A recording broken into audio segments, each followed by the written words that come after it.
Jungkook doing under-the-table advertising? True or false? A report has been filed against BTS Jungkook to the Fair Trade Commission for under-the-table advertising. It was recently reported that a netizen had filed a report to the Fair Trade Commission against Jungkook. The netizen claimed that Jungkook had a stake in the stocks of the company 888.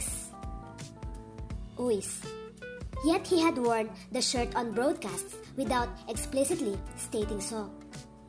This could result in a manipulation of the profits given his influence on consumers.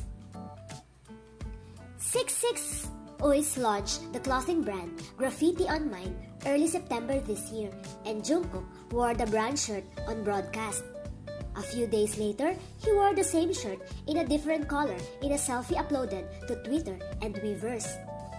BTS is a top boy group that represents South Korea and has an astronomical status.